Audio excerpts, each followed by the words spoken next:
Mesdames, Messieurs, bonsoir et merci de préférer la télévision nationale. Voici les titres de cette édition. Mobilisation des populations autour du programme de développement du chef de l'État. Les citoyens de la ville de Carrefour s'engagent à accompagner le général Mamadi Doumbouya pour la continuité des annonces faites lors d'un tournoi de football qui a mobilisé toutes les sous-préfectures de la ville Carrefour. Des efforts pour appuyer l'émancipation des jeunes. La France et la Guinée s'accordent sur une coopération dans ce sens pour soutenir les projets et programmes de volontariat. La Mamaya tenue dans la ville française de Grenoble a été une occasion de retrouvailles, mais aussi de raffermissement des liens entre communautés guinéennes vivant en France. Une cérémonie qui n'est pas à sa première édition. C'est tout pour les titres. Une fois encore, bonsoir et bienvenue dans ce journal. Dans l'actualité, cette annonce qui fait sourire les populations de la ville Carrefour. Le stade Michael Diakité de Mamou et le stade régional seront bientôt réhabilités. Le gouvernement de la transition est à pied d'œuvre pour mobiliser les ressources financières nécessaires pour le démarrage des travaux.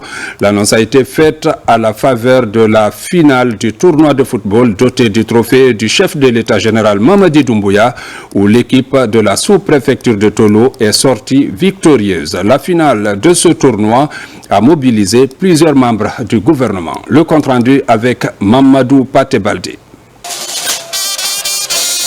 C'est dans ce stade de fortune Michael Diakité que les forces vives de Mamou s'étaient retrouvées ce samedi pour assister à la finale du tournoi de football doté du trophée général d'armée Mamadi Doumbouya, président de la République. Initié par la jeunesse élite de la ville Carrefour, ce tournoi de football en sa première édition avait regroupé les 13 sous-préfectures et la commune urbaine. Il y a de cela environ 3 mois que nous jeunes de Mamou, sans aucune distinction, avions pris l'initiative de célébrer l'homme du 5 septembre. Je vais nommer le général Mamadi Doumbouya, président de la République, chef de l'État, chef suprême des armées. Oui, célébrer notre champion et adhérer 100% à ses idéaux de refondation. Nous avons aujourd'hui un gouvernement visionnaire et nous, population de Mamou, sommes heureux et fiers aujourd'hui d'être Guinéens et d'avoir eu raison de croire que le changement était possible dans ce pays. Mamou, votre présence à ce jour témoigne de l'intérêt que vous accordez à l'élan de renouveau porté pour le CNRD. Tous saluons et soutenons les actions du gouvernement qui vont sans doute contribuer à changer les perceptions négatives à l'endroit de notre nation. Depuis son arrivée à la tête du pays le 5 septembre 2021, des progrès significatifs se multiplient sur l'ensemble du territoire national. Les femmes de Mamou sont résolument engagées à accompagner le général Mamadi Doumbouya dans sa quête d'une Guinée reformée et unie. Nous sommes prêtes à relever les défis et à jouer notre rôle dans cette grande aventure nationale. Ensemble, nous pouvons construire une Guinée où chaque citoyenne et chaque citoyen aura sa place pour s'épanouir. La jeunesse doit se sentir heureuse pour non seulement le climat qui domine et ce que les autorités ont comme intention pour aider notre jeunesse. Malgré leur engagement à promouvoir le sport à la base, les jeunes de Mamou restent confrontés aujourd'hui à un manque criard d'infrastructures sportives comme ce stade qui abrite ce tournoi. Le ministre de la Jeunesse et des Sports rassure la jeunesse au nom du président de la République. Je dis à la jeunesse que 2025 se fait. Nous avons au niveau de la préfecture, c'est le stade préfectoral de Mamou. Vous avez le stade régional que nous allons faire aussi à Mamou. Ça, c'est la FIFA qui va le faire. Donc, dans les 2 mois à venir, donc, les 2 travaux seront lancés en même temps. Comme aussi sur le stade préfectoral de Dalaba et de Pita. Et nous avons aussi dans le cadre du budget national de développement et avec l'appui de ses partenaires, ça aussi, ça sera en 2025. Notre présence ici, c'est vraiment vraiment pour continuer d'encourager la jeunesse à être unie, à travailler ensemble et vraiment évoluer ensemble.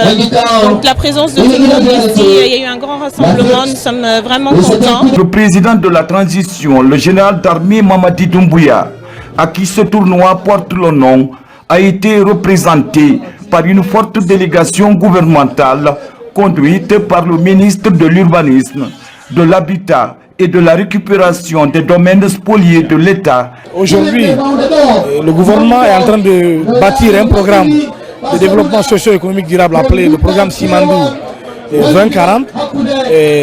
L'un des piliers de ce programme, c'est la réalisation des infrastructures à tous les niveaux. Et vous remarquerez qu'à date, plusieurs chantiers sont en cours au niveau de la région de Mamou, notamment la reconstruction de la route Mamou-Farana, qui est quand même un grand calvaire. Mamou-Labé également, mais également la réflexion de l'Institut de Dalaba, de l'Institut de Mamou et plusieurs autres types d'infrastructures. À l'issue de cette compétition sportive, les équipes de Tolo en maillot bleu et celles de Ourekaba se sont retrouvées en finale. Après les 90 minutes de jeu soldées sur un score nul et vierge, il aura fallu faire recours aux séances de tir au but où l'équipe de la sous-préfecture de Tolo est sortie victorieuse. Cette finale a été marquée par la remise des kits sportifs aux différentes équipes qui ont pris part à la compétition. À Dinguiraï, la finale de la deuxième édition du tournoi doté du trophée général Mamadi Doumbouya s'est jouée hier samedi dans la ville sainte. Elle a mobilisé toutes les 7 sous-préfectures de Dinguiraï. Là également, des messages forts de soutien au général président ont été véhiculés. Reportage Ibrahima Woulem Fofana, Mohamed Lamine Kaba, Abbas Magasouba.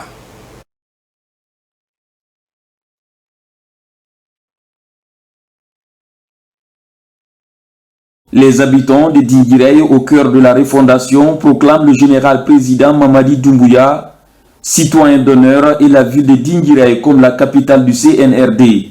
Ici, au stade préfectoral El Hadj Oumar Tall, plein à craquer, le trophée de la deuxième édition est présenté aux invités de marque et au cadre de l'État. Cette finale qui a mis aux prises l'équipe de la commune urbaine et celle de Banora a été un véritable cadre de communion. Un grand merci au conseiller personnel du chef de l'État, le président de la République, le général d'armée Mamadi Doumbouya, et à tous ceux qui sont mobilisés ici aujourd'hui pour cette finale. Et à vous, joueurs de cette finale, d'abord je vous félicite d'être arrivés là, mais ce qui est beau dans le football, c'est le fair play. Les populations sont en effervescence, le stade est archi-comble, c'est un record. Ça, c'est de notoriété publique et Dinguiraï est désormais la capitale du CNRD, puisque Dinguiraï c'est dit 100% Doumbouya. Mais Dinguiraï est quand même la première ville à organiser une manifestation de soutien à l'égard du président de la République. Aujourd'hui, le stade est archi-comble, il n'a jamais été aussi rempli. Tout ça, c'est pour démontrer, si besoin en était, que Dinguiraï est dans l'esprit du CNRD et que Dinguiraï soutient sans condition le général Mamadi Doumbouya. C'est une ville qui reste convaincue de la démarche entreprise par le président général Mamadi Doumbouya depuis le 5 septembre 2021 en faveur d'une Guinée prospère. Par le biais de ce tournoi rassembleur, Dinguiraï veut prouver son engagement dans le soutien des idéaux du chef de l'État. Un rendez-vous qui a pour marraine la directrice générale de la RTG. Aux côtés de TMB, plusieurs hauts cadres de l'État resserrent les rangs pour une cause commune. J'étais là au match d'ouverture de ce tournoi doté du nom du chef de l'État, le général Mamadi Doumbouya. Cette finale, avec la mobilisation qu'on voit, témoigne de l'adhésion et des convictions des populations de Dinguiraï à soutenir le conseiller personnel du président de la République, Thierno Mouadouba, qui met tout en œuvre pour encourager cette population et pour l'aider à œuvrer dans le sens du maintien de la paix et de la cohésion sociale. C'est que Dinguiraï vient de démontrer son adhésion totale aux idéaux de paix et de développement prônés par son Excellence Monsieur le Président de la République. Dans ce stade que refoule du monde, les spectateurs ont eu droit à un concert géant livré par les artistes Mariama Kankalabe Diallo et Sayon Kamara, qui ont chacune offert au public de nouvelles musiques chantées pour le président. Une occasion d'ailleurs pour Sayon Kamara de dédicacer un nouveau titre pour le chef de l'État. Je suis venu présenter le morceau que j'ai chanté pour le président. Voyez cette mobilisation ici à Dinguiraye, c'est une façon pour nous de le remercier et lui prouver notre reconnaissance pour ce qu'il fait pour notre frère TMB. Tout ce que nous allons faire ici pour notre président est minime. C'est pourquoi j'ai décidé de chanter pour lui et venir dédicacer cette musique ici. L'indépendance de la Guinée, cette allure que nous voyons aujourd'hui, la Guinée est en train de prendre, c'est grâce au général Mamadi Doumbouya. La jeunesse de Dinguiraye s'est réunie vraiment pour organiser ce tournoi. C'est une personne de grande valeur. On peut vous dire que Dinguiraye est la capitale du CNRD. Nous, on la déclare ici.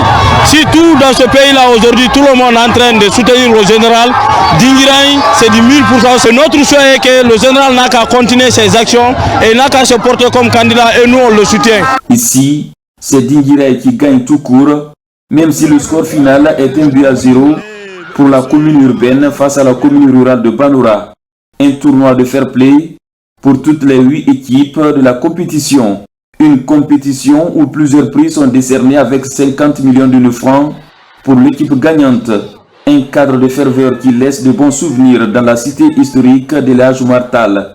Et quant à TNB, conseiller personnel du chef de l'État, très satisfait d'ailleurs de cette organisation, il compte poursuivre bientôt sa tournée dans d'autres villes du pays.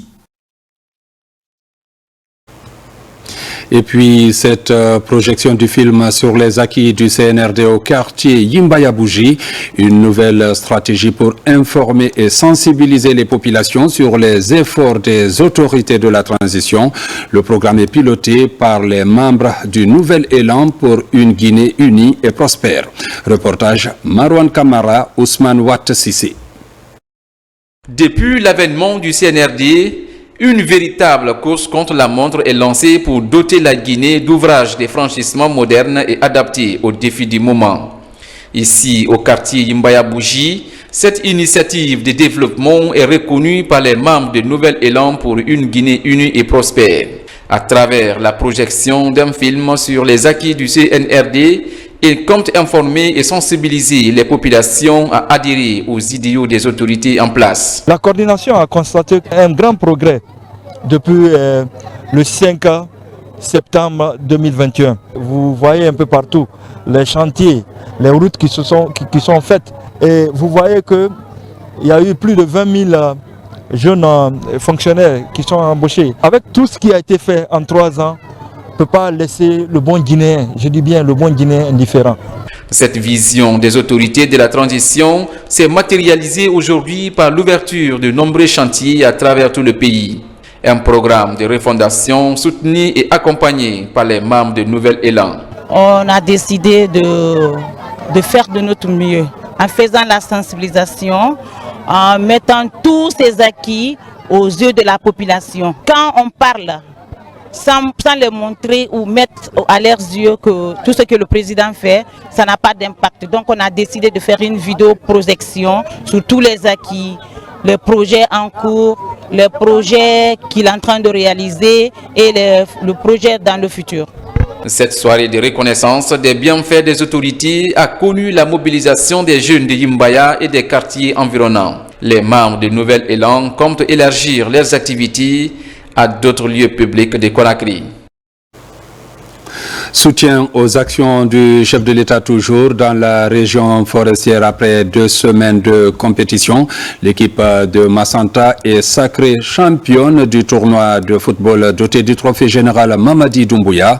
Les Aigles verts de Ziama se sont imposés sur le score de 3-0 devant Worodou Sokura. Le récit de la finale, c'est dans ce reportage signé de notre équipe basée à Zérekoré, Lancé Kamisoko, Salioupaï, Lamine Diallo. Au pied du massif forestier de Ziama, les représentants des 14 districts de la commune rurale de Sérédou font le dernier réglage avant le lancement des hostilités au stade sous-préfectoral Kekura Koivogi. Un rendez-vous juvénile dont le but est de soutenir les actions de développement enclenchées par la gouvernance CNRD. Nous l'avons organisé au nom du président de la République, Mamadi Doumbouya, qui nous fait l'honneur et nous soutenons humblement tous ces mouvements pour le développement du pays. Organiser un tournoi doté au trophée du général d'armée Mamadi Doumbouya pour le soutien à la population de Sérédou, d'adopter à la vulgarisation de la nouvelle constitution. Ce que nous souhaitons, c'est la mobilisation de la jeunesse et aujourd'hui, nous voyons toute la foule des 14 districts qui se présentent au grand stade de M. Kekura Koivogi et vraiment c'est un immense plaisir pour nous de leur dire que nous soutenons M. Mamadi Doumbouya. En match d'ouverture, les districts de Maroueta et de Sérédou 4 s'affrontent dans un duel très serré. Une ambiance bon enfant qui enchante les autorités de Massanta. C'est une compétition de cohésion, donc il faut promouvoir la paix d'abord et la quiétude sociale. Ce tournoi ici présent, c'est un tournoi dont le trophée porte le nom du général président Mamadi Doumbouya. À la veille du lancement de cette compétition interdistrict, l'ensemble des composantes sociales de Sérédou ont répondu présent à l'appel de la jeunesse forestière pour la continuité. Un carnaval géant traduisant l'expression des populations à soutenir les actions de développement du général Mamadi Doumbouya. Le mouvement Les Verts de Bénédit Record organise des carnavals et des concerts gratuits qui s'effectuent depuis vendredi 29 novembre à ce jour dimanche 1er décembre 2024 dans les quartiers Yimbaya et Kobaya. Objectif, exprimer son adhésion aux idéaux du CNRD et appeler la jeunesse à soutenir le président de la République. Reportage Amadou Bailobari, Moussa Bangoura. Exprimant sa gratitude et son engagement avec une énergie vitale pour illustrer son adhésion aux idéaux du CNRD, le mouvement Les Verts, organisé par Bénédit Record, a tenu un carnaval géant allant de base militaire en passant par Kankarifour jusqu'au terrain Sodiko de Yimbaya, où il a offert un concert gratuit. Bénédit et ses collègues appellent la jeunesse et les citoyens en général à une prise de conscience. Tout ce qu'on fait dans la vie là, la couleur verte fait partie. Pour ça, nous avons décidé d'être les Verts en soutenant son excellence, Monsieur le Président Mamadi Doumbouya. Et on est Verts pour aider la population. Nous sommes des Verts pour aider les jeunes, les femmes et ceux qui travaillent. Bénédit parvient aujourd'hui à mettre les artistes, les footballeurs, les cadres dans le même bateau. Donc un mélange hétérogène, un mélange homogène. Donc on s'engage tous. On va vers les Verts. Collaborateurs et amis, tous sont déterminés à accompagner le général Mamadi Doumbouya dans ses différents projets qui visent le rayonnement et l'épanouissement du peuple de Guinée. Les Verts soutiennent aujourd'hui une personne sincère et honnête qui n'est autre que notre général président Mamadi Doumbouya. On ne le soutient pas subjectivement, mais objectivement bien sûr. Parce que Mamadi Doumbouya, quiconque connaît là où se trouvait ce pays et aujourd'hui où se trouve ce pays, peut vraiment s'en réjouir. Les sages, les femmes et les jeunes de Kobaya sont tous pour Mamadi Doumbouya, car Mamadi aime la jeunesse et c'est un travailleur. Nous sommes entièrement avec lui. De Yimbaya, nous sommes à Kobaya. Les Verts tiennent un autre concert gratuit où les artistes, dans leurs différents styles, entonnent. Mamadi Doumbouya CNRD 100% idée, on est ensemble, one love, il mérite un freestyle quoi. Nous sommes les Verts et nous nous engageons à accompagner le président de la République. Symbole de vie, de prospérité, d'espoir et d'abondance, les Verts comptent élargir leurs actions à travers tout le pays. Au niveau des forces armées, 2 femmes sont élevées au prestigieux grade de général de brigade. Cette décision majeure marque un tournant important dans l'histoire de nos forces armées. Pour démontrer leur satisfaction face à cette décision du chef de l'État général Mamadi Doumbouya, les femmes militaires et paramilitaires organisent au bataillon du quartier général Bekige une lecture de Saint-Coran pour implorer la grâce divine et invoquer des prières en faveur de la paix et de la quiétude sociale dans notre pays. Reportage adjudant Abdul Kader Kamara, correspondant de la presse militaire. Une nouvelle page s'écrit pour les femmes militaires en Guinée. Le chef suprême des armées, le général d'armée Mamadi Doumbouya, vient d'élever au grade de général de brigade 2 éminentes figures féminines, Fatoumata Yarissi, la directrice générale des pensions militaires et anciens combattants, et Aminata Diallo, directrice générale de la Caisse nationale de prévoyance sociale. Elles rejoignent à cette dignité de l'armée la générale de 2e section Mawasila, actuel gouverneur de la ville de Conakry. Pour remercier le président de la République et exprimer leur joie pour cette confiance, elles organisent cette lecture du Saint-Coran à la mosquée du camp Al-Mamissa Mouritouré, bataillon du quartier général. Une cérémonie rehaussée par la présence de plusieurs cadres civils et militaires. Aujourd'hui, nous avons 3 femmes généraux. Ce que le général est en train de faire pour nous, il est en train de valoriser la femme guinéenne. Je prie pour ces 2 dames pour que Dieu les aide. Cette décision historique marque une avancée significative dans la promotion des femmes au sein des forces armées guinéennes. En accédant aux plus hautes sphères militaires, ces femmes ouvrent la voie à de nombreuses autres et démontrent que la carrière militaire n'est plus à l'apanage des hommes. C'est un honneur pour nous les femmes aujourd'hui.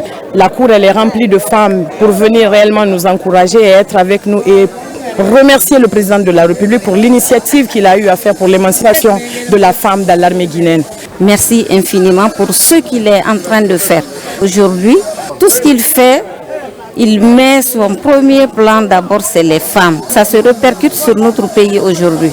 Nous voyons partout, c'est la gente féminine qui est représentée. Quand vous prenez les départements ministériels, toutes les grandes directions sont occupées par les femmes. En choisissant le métier des armes, ces femmes réaffirment leur engagement à servir leur pays et à soutenir les idéaux du général d'armée Mamadi Doumbouya pour la sauvegarde de l'intégrité territoriale de notre nation et la protection des personnes et de leurs biens.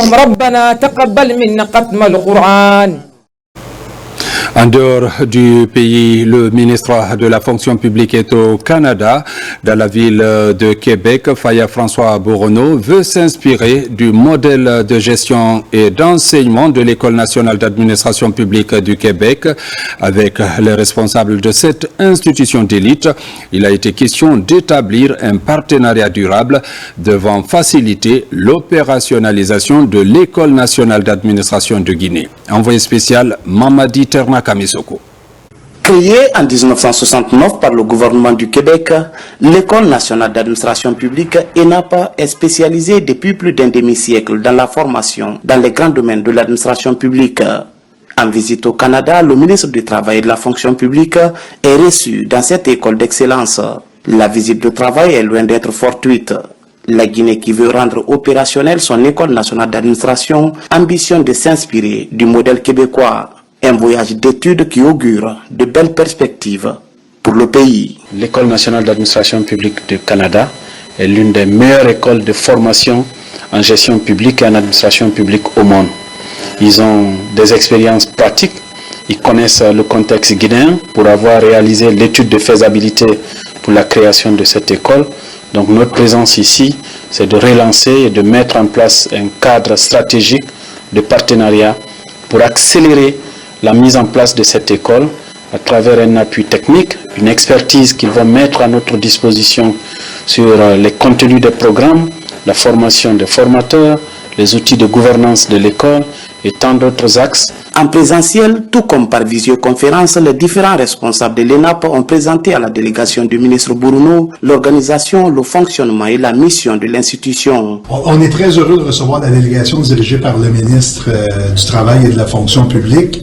On a un historique de collaboration également avec l'INFP, donc on est très heureux de les accueillir aujourd'hui et possiblement de réactiver justement ce partenariat-là dans une optique évidemment gagnant-gagnant. L'ENAP, disposant de 3 grands campus entre Québec, Montréal et Gatineau, accueille quelques 2000 étudiants en 2024. Avec plus de 20 000 personnes déjà formées et certifiées, la redynamisation du partenariat entre la Guinée et l'ENAP cadre avec la vision de transformation de l'administration publique. À l'étranger, toujours, il faut dire qu'à la foire internationale de Dakar, la participation de la Guinée est remarquable. Cette année, l'événement compte près de 300 stands. Les entrepreneurs guinéens ont été félicités quant à la qualité de leur travail. Compte rendu, Abdul Karim Kamara.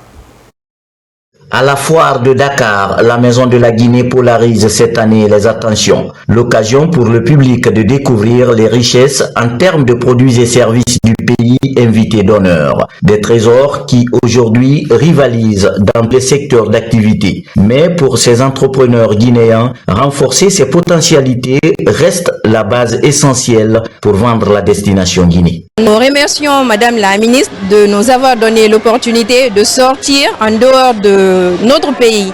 Les visiteurs, ils étaient ébahis. Ils ne s'attendaient pas que la Guinée pouvait faire comme ça. La FIDAK 2024 compte près de 300 stands et au cours d'une journée chargée, des stands d'autres pays représentés sont visités à tour de bras. Figurez-vous, cette belle table, elle est faite en Guinée par des Guinéens, une entreprise locale. C'est à saluer, c'est à magnifier, c'est à encourager. Et la société Malifala, nous avons des machines numériques qui sont capables de faire tout ce qu'on peut imaginer dans les autres pays plus développés en Afrique en fait. Moi je pense que la vision aujourd'hui, c'est une production locale avec une ambition africaine. C'est pourquoi nous sommes au Sénégal, nous sommes très ravis vraiment d'être invités ici. Pour Dr Diaka Sidibé, les PME guinéennes ont aujourd'hui une performance qui aide à les faire remonter sur leur piédestal grâce à l'accompagnement technique et managérial du ministère du Commerce, Industrie et PME. Nous devons encore aller à la compétitivité régionale. Il y a plusieurs pays représentés ici. Il faut aussi aller vers les autres, voir qu'est-ce qui est fait de bien, ce sur quoi on peut capitaliser et voir les conditions d'amélioration. Parce que la finalité de la foire, c'est comment créer justement ces échanges commerciaux, comment rendre le commerce plus accessible, nos produits made in Guinée, made in Afrique plus accessibles à nos consommateurs locaux avant de penser à l'exportation également. D'ores et déjà, le ministère du Commerce, à travers la GIPEX, prépare la journée de la Guinée prévue le 7 décembre 2024, au cours de laquelle il y aura des échanges thématiques, des accords bilatéraux ou encore des prestations culturelles. Implémentation des nouveaux programmes et réaménagement des emplois du temps dans les institutions d'enseignement supérieur du pays. C'est l'une des réformes majeures instituées dans les universités guinéennes. Objectif, maximiser le temps et permettre aux étudiants d'étudier 5 jours sur 7 dans la semaine. Une réforme qui vise à qualifier l'enseignement supérieur. Compte rendu, Mounir Bari. D'ores et déjà, les programmes d'enseignement sont réaménagés et les emplois du temps stabilisés au sein de l'appareillage de l'administration universitaire guinéenne. C'est l'une des réformes majeures opérées dans le secteur. Pour évaluer l'exécution de cet ambitieux programme, la Direction générale de l'enseignement supérieur échange avec quelques responsables des institutions d'enseignement supérieur de Conakry. Sur instruction de Monsieur le ministre, il a été demandé à la Direction générale de l'enseignement supérieur de procéder à la supervision de la rentrée universitaire 2024-2025. C'est dans ce cadre que 5 équipes sont déployées dans tout Conakry, y compris le Grand Conakry et Dubreka. Ces équipes vont là-bas pour s'assurer que la rentrée universitaire est bien effective et que s'assurer des couacs et des réussites qui se font au jour le jour. Les étudiants doivent venir à l'école pour apprendre. Donc pour cela, il faut que chaque groupe pédagogique parvienne à être là minimum 5 fois. Et aujourd'hui, ce qui est le cas chez nous à l'ESTH. Avant ces réaménagements et la stabilisation des emplois du temps, les étudiants suivaient les cours les uns 3 fois par semaine et pour les autres 4 fois dans la semaine. Un rythme qui ne favorisait pas une bonne formation académique. Il faut s'assurer que la rentrée universitaire est effective, mais aussi la réforme qui est en cours est en train d'être opérationnelle. Cette opérationnalité a pour objectif de renforcer la qualité des enseignements. Le ministère, à travers la Direction générale de l'enseignement supérieur, fait désormais de la vulgarisation des programmes une priorité. Ces techniciens et cadres travaillent en faveur d'une résilience accrue pour une meilleure implémentation et la stabilisation des emplois du temps. Clôture de la semaine nationale sur les financements innovants de l'éducation. L'événement a réuni autorités gouvernementales, acteurs de l'éducation, ONG et partenaires techniques. Au total, 25 recommandations ont été formulées pour renforcer les financements du système éducatif. Abdul Aziz Baldé. La deuxième édition de la semaine nationale sur les financements innovants de l'éducation se termine dans la joie et l'allégresse.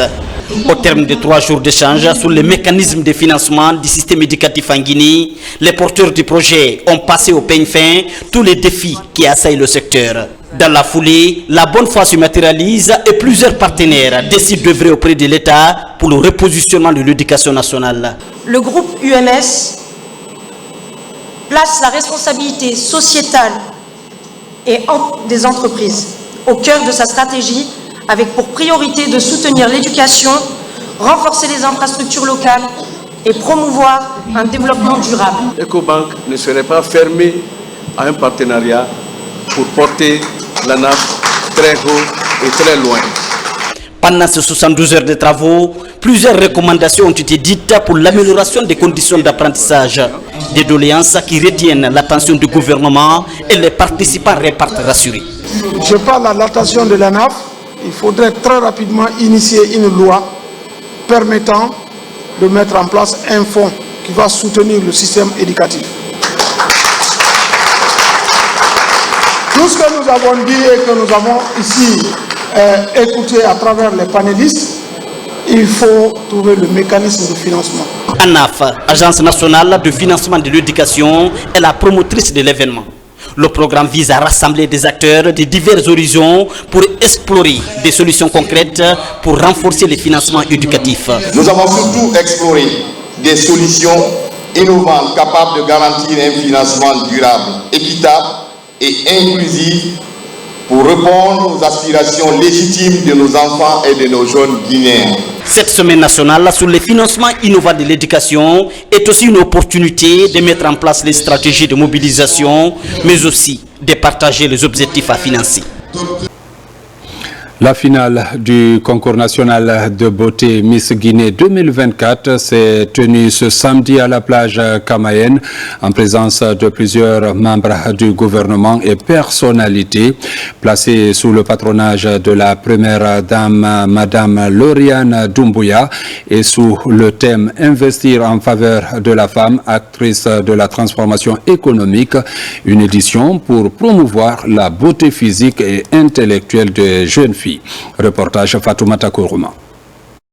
Ce samedi 30 novembre 2024, la magnifique Camayen Plage, une infrastructure branding Guinée, a accueilli la finale très attendue du concours national de beauté Miss Guinée 2024. Dans une atmosphère enchanteresse sous le ciel étoilé et bercé par l'air frais de la mer, cet événement a rassemblé une foule de personnalités éminentes. Le ministre de la Culture, du Tourisme et de l'Artisanat, accompagné de plusieurs membres du gouvernement, dont les ministres de l'Enseignement technique et de la formation professionnelle, de la promotion féminine, de l'enfance et des personnes vulnérables, et celle de la pêche et de l'économie maritime, étaient présents pour honorer ce rendez-vous annuel. Sous le thème Investir en faveur de la femme, l'actrice de la transformation économique, le concours Miss Guinée a mis en lumière non seulement la beauté physique, mais aussi l'intelligence et l'élégance des participantes. Ce concours, marrainé par la première dame de la République, Madame Lauriane Doumbouya, célèbre les valeurs socio-culturelles guinéennes, alliant le visible et le sensible, l'être et le savoir-faire. Les jeunes femmes participantes, venues de toutes les régions du pays et de la diaspora, ont rivalisé d'enthousiasme et de talent pour décrocher le titre tant convoité. Lors de son discours, la présidente du Comisgi, Madame Aminata Diallo, a chaleureusement remercié Madame Lauriane Doumbouya pour son dévouement et son soutien indéfectible à l'organisation de cet événement. Elle a également salué l'engagement des autorités guinéennes qui œuvrent sans relâche pour faire briller la beauté guinéenne sur la scène internationale. Pour elle, ce concours est bien plus qu'un simple défilé. C'est une célébration de l'esprit guinéen. Je suis particulièrement ravie de nous voir aussi nombreux ce soir dans ce splendide espace culturel de Branding Guinée pour célébrer ensemble la beauté féminine guinéenne, sous toutes ses formes, qu'elles soient physiques et intellectuelles.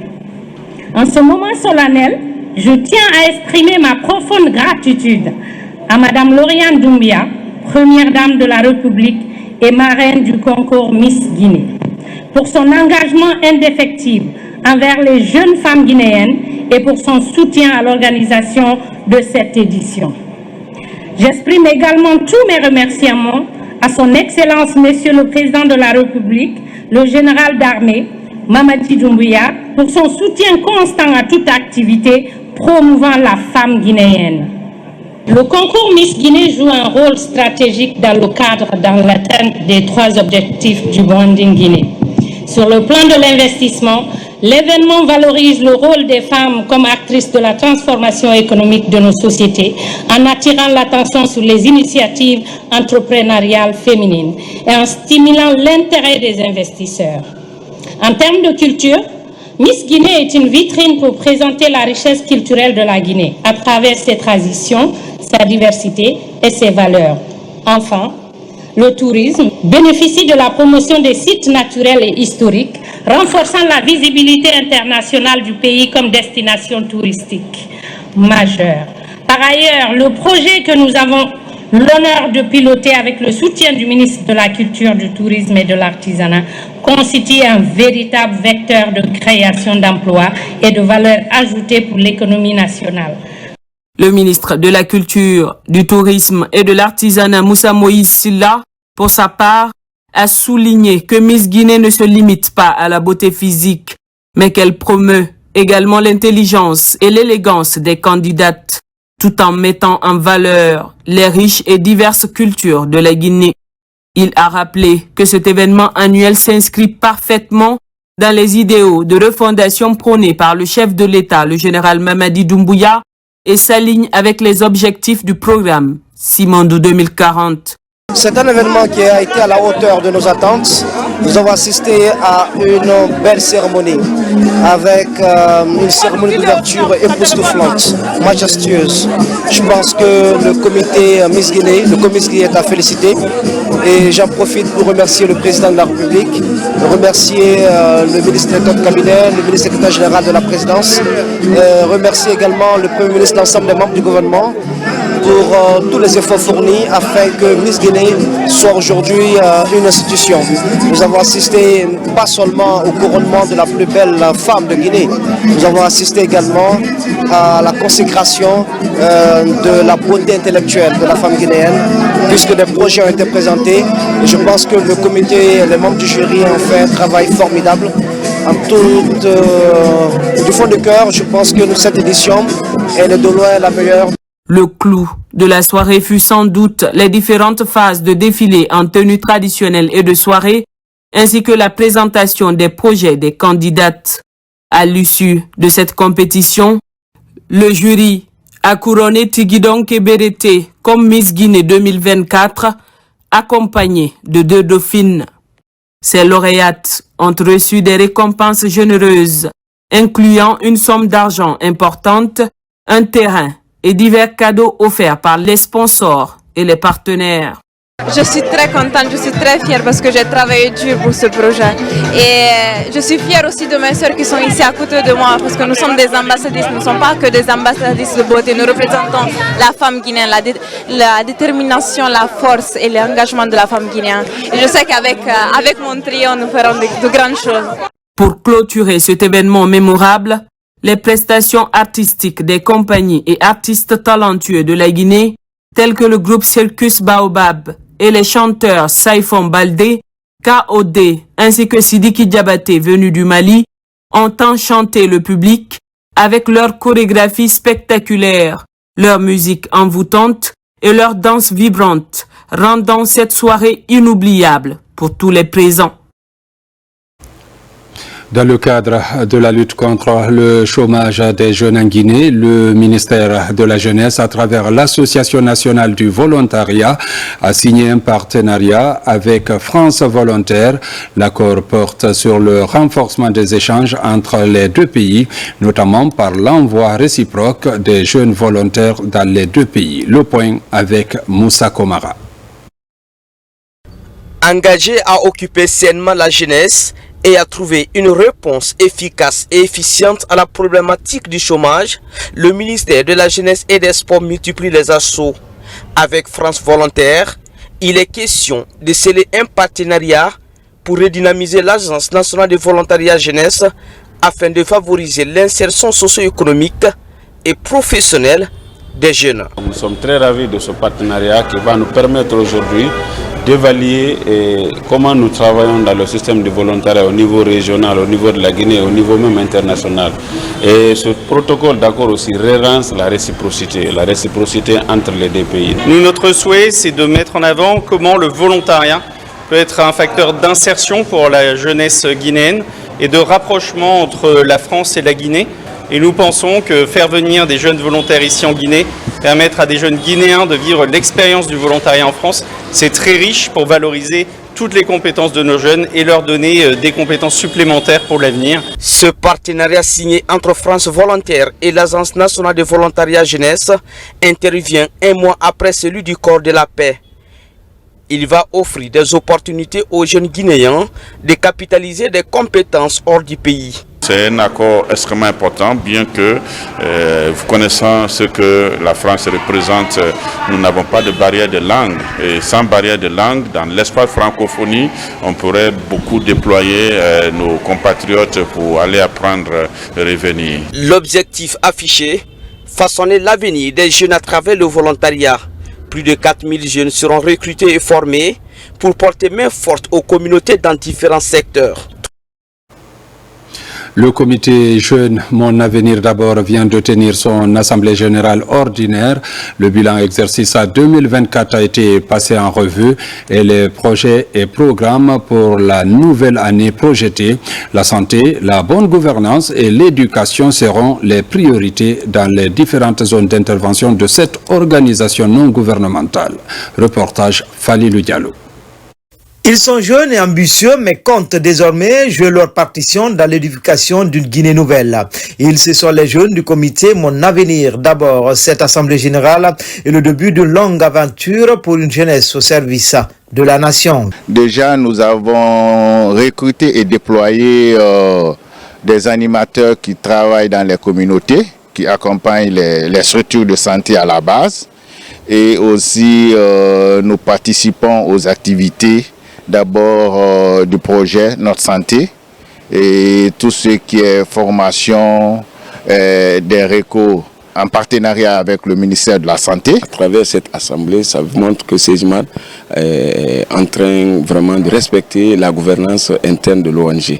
Créé en 1998, le mouvement Jeunes Mon Avenir d'abord œuvre dans la promotion de la santé et l'éducation des jeunes en Guinée.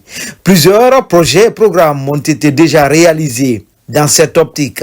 Nous avons apprécié parce que quand vous venez à une cérémonie concernant vos jeunes et que les partenaires techniques et financiers apprécient la bonne collaboration mais aussi les œuvres de cette structure, c'est déjà magnifique. Notre rôle ici, c'est d'accompagner la structure, faire des missions sur le terrain, savoir à travers le plan d'action opérationnel qu'ils ont adressé au ministère, est-ce que ces plans d'action sont en train d'être réalisés sur le terrain. Si tel est le cas, nous déposons nous aussi nos rapports d'évaluation auprès du ministère. Cette rencontre qui s'est écoulée pendant 2 jours a permis de faire le bilan des activités menées et identifier les difficultés rencontrées. Pour cette année, l'accent sera mis sur l'autonomisation des jeunes en milieu rural et la réinsertion socio-professionnelle. Des rencontres avec certains leaders et entrepreneurs sont annoncées pour accompagner les jeunes en quête du premier emploi. Santé. Ce dimanche 1er décembre, l'humanité célèbre la journée mondiale de lutte contre le VIH-Sida. En Guinée, plusieurs avancées sont enregistrées dans la prise en charge des patients. Tout le mois de décembre, des actions seront menées dans le but de l'atteinte des objectifs de l'élimination de cette maladie d'ici 2030. Le ministre de la Santé et de l'Hygiène publique porte la voix du Premier ministre chef du gouvernement qui assure la présidence du Comité national de lutte contre le VIH-Sida en Guinée. Suivez.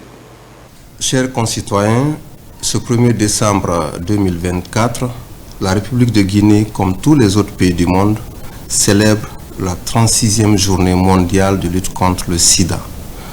C'est une occasion cruciale pour nous, autorités et acteurs de la riposte contre cette pandémie, de s'engager davantage pour lutter contre cette maladie et relever les défis afin de garantir un avenir radieux et harmonieux à notre population.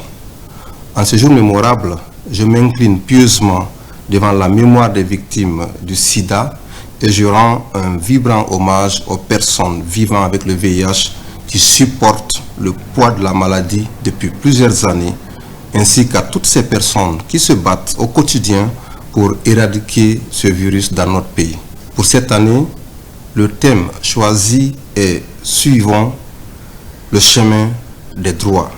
Ce thème a été choisi pour interpeller l'opinion nationale et internationale au respect des droits et libertés des personnes vivant avec le VIH. Depuis septembre 2020, la République de Guinée a adhéré à la définition des nouveaux objectifs du développement durable adoptés par les Nations Unies, parmi lesquels la lutte contre le sida figure en bonne place. Nous devons donc redéfinir nos stratégies de manière efficace et efficiente, encourager le leadership local pour des actions ciblées, durables et responsables, innover, créer de nouveaux partenariats et mener toutes nos actions dans le respect des droits humains. Par ma voix, Son Excellence le général Mamadi Doumbouya, président de la République, chef de l'État, et le gouvernement guinéen renouvellent leur engagement à œuvrer pour une riposte accrue à l'épidémie du VIH dans notre pays et lancent un appel solennel aux populations de se faire dépister volontairement pour atteindre les objectifs assignés. Je saisis l'occasion pour remercier nos partenaires techniques et financiers, notamment le système des Nations Unies, à travers l'ONU-SIDA et les ONG internationales pour leur présence et leurs efforts constants à nos côtés dans cette lutte. Enfin, j'encourage toutes les instances engagées dans la lutte contre le sida à redoubler d'efforts dans la noble mission d'éradiquer le VIH-Sida dans notre pays. Tous unis contre le VIH-Sida en Guinée, nous vaincrons. Une autre sensibilisation et dépistage gratuit sur le diabète et l'hypertension artérielle a eu également lieu dans notre pays. L'activité s'est déroulée au ministère des Postes et Télécommunications. C'est une initiative de Lions Club Conakry Yara. La démarche est de mieux informer les cadres de ce département sur le régime à observer pour maintenir sa santé. Reportage Moussa Bangoura. C'est une campagne de sensibilisation et de dépistage gratuit du diabète et de l'hypertension artérielle.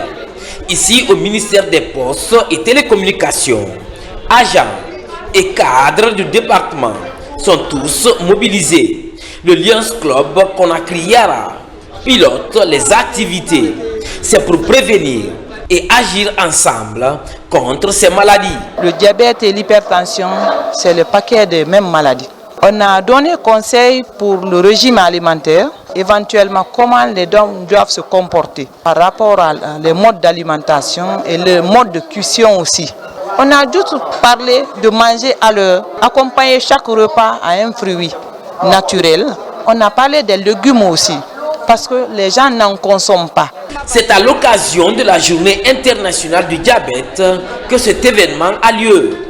Les aptitudes à adopter pour prévenir les maladies ont été largement expliquées. Il est très important que les gens connaissent leur statut, parce que ne pas connaître son statut est extrêmement grave. Mais quand on connaît son statut et qu'on adopte, n'est-ce pas, les attitudes qu'il faut, on peut vivre avec cette maladie et connaissant son statut et n'ayant pas cette maladie, on peut l'éviter, on peut prévenir, on peut passer par le sport, par l'alimentation pour, n'est-ce pas, l'éviter afin de vivre sainement. On est vraiment content. Elle est en train de nous montrer qu'au-delà du travail, il y a la santé aussi, il faudra penser à la santé. On la remercie beaucoup. Au nom des travailleurs, au nom de mon service, vraiment, on est vraiment fiers. Pour préserver la santé publique, des conseils sont donnés à tous pour la pratique régulière des activités sportives et la consommation des fruits et légumes. Une autre campagne nationale qui porte sur la vaccination contre la poliomyélite a eu lieu à travers le pays. Objectif de ce troisième tour, éradiquer cette maladie virale très contagieuse qui entraîne la paralysie irréversible chez les enfants de moins de 5 ans. Focus sur l'opération dans la région de Kankan avec Diamo Kaba. Kankan, dernière région à recevoir le troisième tour de la campagne nationale de vaccination contre la poliomyélite. La maison commune des jeunes est l'endroit choisi pour toucher les consciences. Ces vaccins recommandés sont impératifs pour les tout-petits. C'est un moyen de prévention indispensable contre la poliomyélite.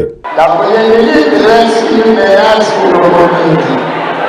Bien que les progrès remarquables ont été réalisés dans l'éradication de cette maladie, notre vigilance ne doit pas faillir. Chaque enfant vacciné est une vie protégée.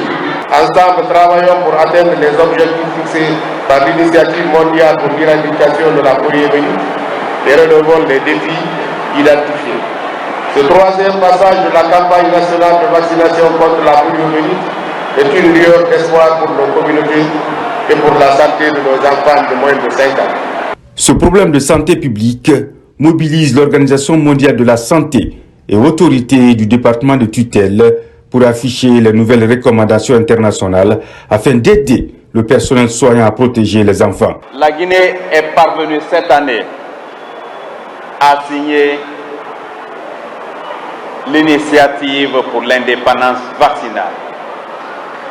Cette initiative garantit à notre pays l'acquisition de vaccins en quantité suffisante, de vaccins de qualité et à moindre coût. La propagation mondiale de la poliomyélite nous rappelle que tant que toutes les formes de poliovirus n'auront pas disparu, les enfants du monde entier seront en danger. Dans les situations d'épidémie de poliomyélite, en appliquant les recommandations de l'OMS, nous pouvons inverser cette tendance. La vaccination, principale solution pour éradiquer la poliomyélite. La synergie d'action est l'un des engagements souhaités pour optimiser le taux de couverture vaccinale visé sur l'ensemble des 38 districts sanitaires de la région administrative de Kankan. Fin à Conakry de la rencontre sur la santé et sécurité. Des participants venus de plusieurs pays francophones ont échangé sur les moyens de prévention des risques rencontrés en milieu professionnel. Des mesures pour davantage sécuriser les travailleurs ont été listées. Reportage Amadou Touré. C'est aujourd'hui un défi pour les sociétés en expansion de gérer le phénomène de santé-sécurité. Plusieurs personnes trouvent des invalidités, voire des cas de décès sur les chantiers. Pour trouver une solution durable à ce fléau des temps modernes, les professionnels du continent se sont retrouvés à Conakry autour du thème « Promotion de la santé et sécurité au travail, facteur de motivation, de compétitivité et de bien-être ». Le fait que la Guinée a été choisie pour abriter cette session prouve à suffisance l'intérêt que nos autorités mettent en place pour la promotion de la sécurité et de la santé au travail. Mais aussi, ceci dénote aussi des réformes engagées par les nouvelles autorités en matière de sécurité et de santé au travail, notamment à travers le ministère du Travail et de la fonction publique. Pendant 2 jours, ces participants du continent à ce rendez-vous de Conakry ont eu des échanges sur les mécanismes de prévention, de gestion des risques professionnels en entreprise, les causes des incendies industriels et les moyens de prévention. La thématique développée était d'actualité nous avons touché les risques majeurs, mais aussi certains risques émergents. Et nous avons compris que la sécurité et la santé au travail, en plus d'être une affaire légale de législation des États, il s'agit également de l'implication de nos employeurs qui sont les premiers acteurs. La Guinée, à travers la structure Afrique Prevent, hôte de ce programme de renforcement de capacité pour la promotion d'un travail décent en Afrique francophone, a remis des distinctions honorifiques et satisfaisantes à ses participants pour leur contribution remarquable pour la réussite de ce programme. La pharmacie centrale de Guinée était réunie récemment à Kindia pour son plan opérationnel de l'année 2025. La rencontre a regroupé les cadres du ministère de la Santé, les chefs d'agence régionale et les partenaires techniques et financiers, notamment l'USAID. Reportage Alpha Yassila. La pharmacie centrale de Guinée, avec l'appui technique et financier de l'USAID, avait réuni ici à Kindia les responsables de l'entreprise, les chefs d'agence régionale et les cadres du ministère de la Santé et de l'Hygiène publique pour élaborer son plan opérationnel 2025. Une étape décisive qui prépare l'avenir de la PCG. La pharmacie centrale de Guinée a prouvé son efficacité dans l'approvisionnement des structures de santé en médicaments essentiels. Nous espérons qu'à la fin des présents travaux, la pharmacie centrale de Guinée sera dotée d'un PAO validé et budgétisé en vue d'optimiser la gestion des produits de santé pour une performance durable. L'une des préoccupations du ministère de la Santé et de l'Hygiène publique est l'accès au prix par la population des médicaments dans les officines et dans les structures de santé. L'inspecteur régional de Kindia a insisté sur l'existence dans l'approvisionnement des produits génériques. Ce n'est pas la première fois, parce que la PCG est toujours à côté du ministère de la Santé, c'est déjà le bras armé du ministère de la Santé. Il fait partie des principaux piliers du système de santé de notre pays. Pendant 4 jours, les participants se sont penchés sur l'approvisionnement en quantité suffisante et en qualité des produits de santé sur l'ensemble du territoire national. Le nouveau programme de coopération entre la Guinée et l'UNICEF pour la période 2024-2028 approuvé en février dernier a été lancé. L'UNICEF a mobilisé les acteurs concernés pour tenir sa première revue annuelle. Reportage Sarafdine Diallo et Sona Sagno. Depuis sa création en 1945, l'UNICEF œuvre partout dans le monde pour les droits des enfants et leur épanouissement. Pour atteindre ces objectifs, en Guinée, un nouveau programme 2024-2028 est scellé entre la Guinée et l'UNICEF. Les acteurs des régions de Mamou et Labé concernés par ce programme tiennent la première revue annuelle du programme. Il vise à soutenir les efforts du gouvernement pour éliminer les obstacles à la réalisation des droits de l'enfant en Guinée, conformément aux objectifs de développement durable et à la Convention relative aux droits de l'homme. Cette première revue annuelle de ce programme Guinée UNICEF 2024-2028 vise à faire le bilan global des activités réalisées dans les 5 composantes du programme et identifier les faiblesses afin de proposer des solutions. Je suis convaincu que les contributions issues de cet atelier permettront d'améliorer nos interventions et de mieux répondre aux attentes des communautés. Ensemble, avec détermination et cohérence, nous pourrons transformer les ambitions en réalisation et donner à chaque enfant la possibilité de vivre, d'apprendre et de s'épanouir dans un environnement sain et protecteur. La réunion a permis d'évaluer et d'apporter des ajustements aux différentes composantes du programme. Elle vise également à préparer les plans de travail pour 2025 et 2026 en faveur du bien-être des enfants. Campagne de sensibilisation à Farana sur la non-violence, la culture de la paix et la lutte contre les propos haineux sur les réseaux sociaux. C'est une activité de la CONAG DCF en collaboration avec le club des jeunes filles leaders de Guinée. Cette journée de sensibilisation a mobilisé des jeunes filles et femmes leaders des quartiers de Farana. Reportage Ibrahima Woulem Fofana. Ici, à la Maison des Jeunes de Farana, ce cadre d'échange initié par la CONAC-DCF, Coalition nationale de Guinée pour les droits et la citoyenneté des femmes. Cette coalition collabore avec le Club des jeunes filles leaders de Guinée. C'est un projet qui touche les 7 régions administratives de la Guinée et la zone spéciale de Conakry. Ici, tous les facteurs qui constituent des défis pour les femmes et pour les jeunes filles sont pris en compte. Entretenir les femmes, les sensibiliser en tant qu'ambassadrices, elles aussi, elles aillent former, elles aillent démultiplier tout ce qu'elles ont reçu ici comme information. Il ne faudrait pas que vraiment que cette campagne de sensibilisation se limite dans un strict contrée. Il faudrait vraiment que ces informations soient démultipliées au niveau des regroupements de jeunes et de femmes afin qu'on puisse vraiment garantir une cohésion sociale. Vu déjà que nous traversons une période de transition qui est très sensible et où on a besoin vraiment de mettre les bases d'une consolidation d'une paix durable. Ce présent projet a 3 mois d'exécution pour promouvoir la paix en Guinée pendant cette période transitoire. Une campagne d'information et de sensibilisation sur les avantages et les dangers de l'utilisation des réseaux sociaux, l'info et l'intox. Venir nous édifier par le biais de cette sensibilisation nous réconforte à plus d'un titre, car la Guinée est une famille. C'est une campagne de sensibilisation financée par le Fonds de consolidation pour la paix à travers l'UNFPA par le biais du ministère en charge de la promotion féminine, de l'enfance et des personnes vulnérables. Elle couvre les chefs-lieux des 7 régions administratives et la zone spéciale de Conakry.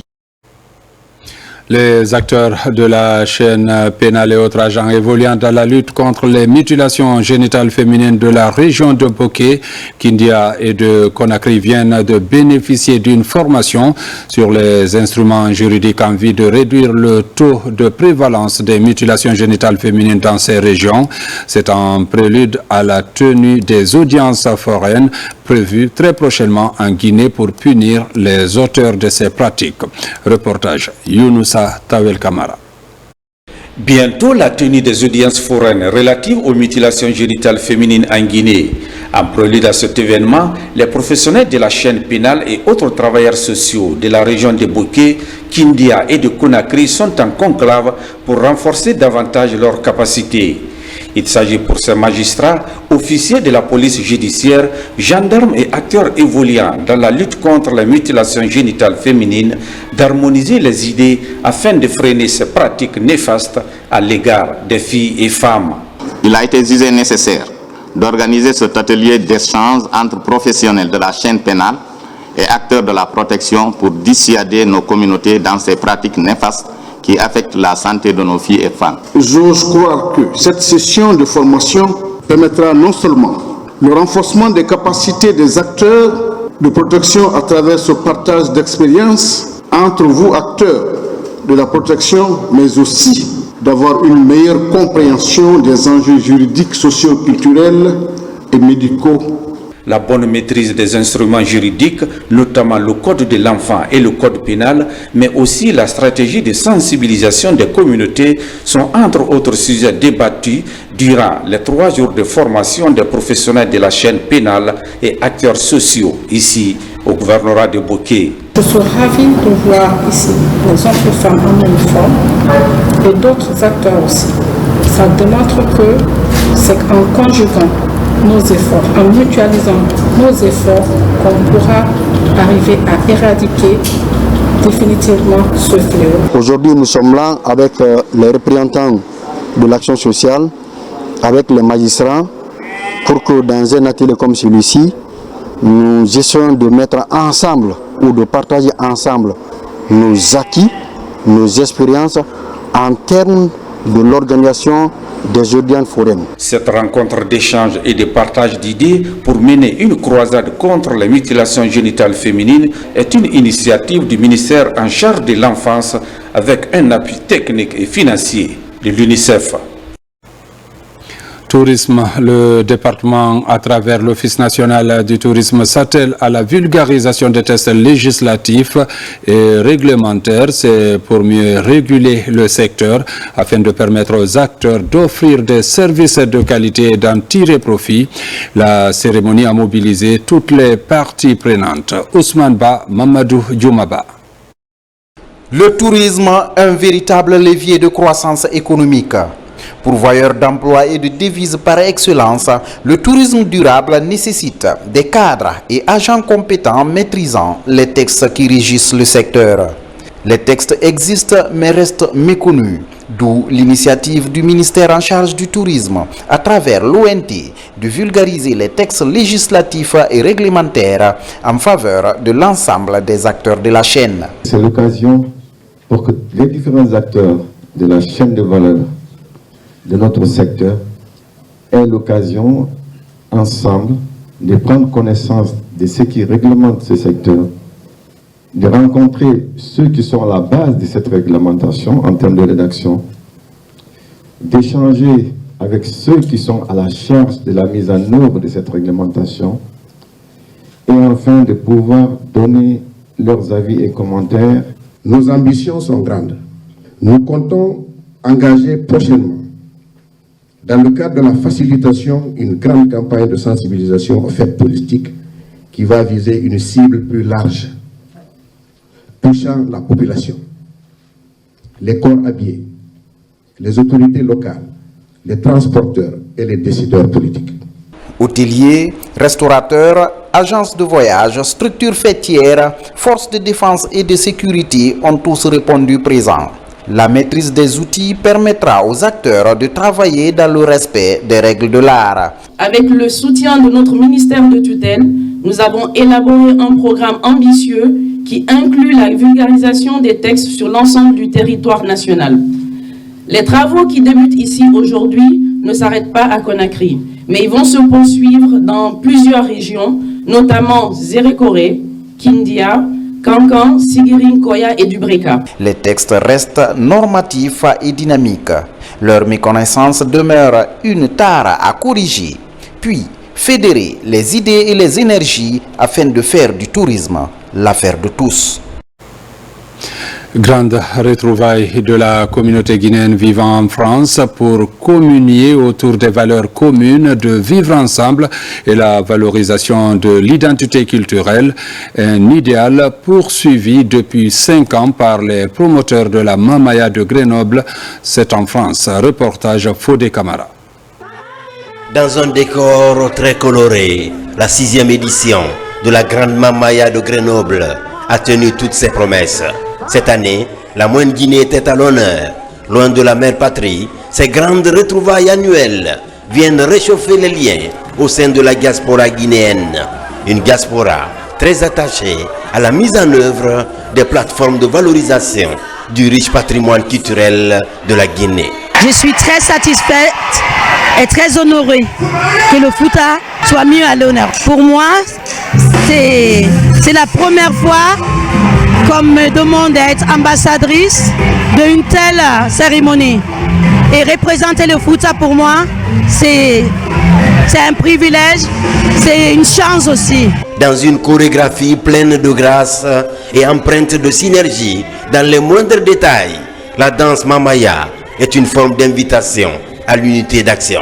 Une union sacrée des Guinéens de l'étranger pour parler d'une seule voix afin d'aider le pays à aller de l'avant. La Mamaya, au-delà de la simple danse, est un facteur de rassemblement et de cohésion sociale. Donc nous sommes réunis aujourd'hui pour accompagner les organisateurs de cet événement révolutionnaire qui rassemble les Guinéens, toutes régions confondues. Il faut reconnaître que la population guinéenne s'est mobilisée pour valoriser sa culture. C'est une culture phare pour nous autres Guinéens. Et la Mamaya, c'est non seulement pour la Guinée, mais c'est pour toute l'Afrique entière. Convaincus de la nécessité de continuer le combat pour le rayonnement de la culture guinéenne, les initiateurs du Grand Bal de Grenoble comptent remettre le couvert pour la 7e édition prévue en 2025 avec la Guinée forestière à l'honneur. Messieurs les ambassadeurs, Monsieur Senkou Silla, Monsieur Lonseni Kondé de Genève, Monsieur Senkou Silla de Paris nous ont fait l'honneur également de leur présence et de leur soutien parce qu'aujourd'hui, le branding guinéen qui est porté par nos autorités depuis la Guinée se veut grandeur, se veut porteur. Donc, et la Grande Mamaya internationale de Grenoble s'inscrit aussi sur cette valeur, sur cette visibilité de notre branding national. Pour égayer le public, Tiranké Sidimé a partagé la scène avec Sekouba Bambino, une méga star intemporelle qui renaît toujours de ses cendres avec des titres à couper le souffle à l'image du mégatube Tako Saba. Un son très dansant qui caracole à la tête des hit parades.